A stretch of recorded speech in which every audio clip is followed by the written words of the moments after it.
मैं तुमसे एक बात कहना चाहता हूं, पर मेरे पास बोलने की ताकत नहीं।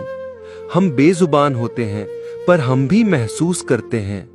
कल तक ये गली हमारा घर था, लेकिन अब हमें यहां से दूर कर दिया जाएगा।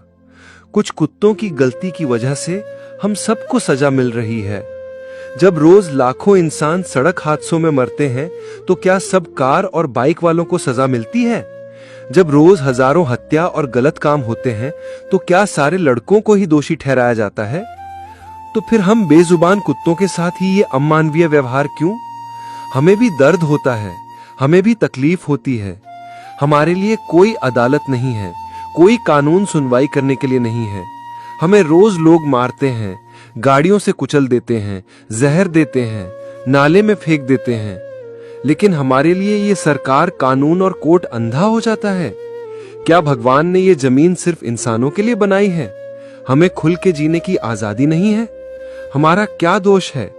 तुमने अपनी जरूरत के लिए हमें घर में रहने वाला बनाया, इंसानों के बीच रहना सिखाया। हमने तुम्हारे इलाके की बाहर से आने वाले चोरों से रक्षा की, कभी बाघ या शेर के आने की सूचना दी। जब घर में कोई घुसने लगा तो सबको भौंक भौंक कर जगा दिया। और अब जब सीसीटीवी कैमरे लग गए तो हमारी जरूरत खत्म हो गई। अब हम बोझ बन गए तुम्हारे लिए, और अब ये नया बहाना बनाकर हमें हमारे घरों से दूर कर दोगे। हमें पता है हमारी किस्मत का फैसला हो चुका है। अब लोगों को मौका मिल गया है हमें डंडे से मारने का, हमें बोरी में भरकर नाले में फेंकने का। लेकिन याद रखना, महादेव और भद्रकाली तुम्हें भी नहीं छोड़ेंगे। जो हमसे नफरत करते हैं, उन्हें भी महादेव उनके घरों से बेघर कर देंगे। अब हमारी सुनवाई वहीं होगी, पशुपतिनाथ की अदालत में होगी।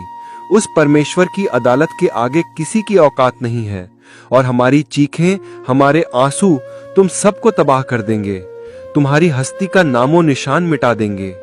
याद रखना, हम भी इस दुनिया के हिस्से हैं, हमारी भी अपनी एक आवाज है।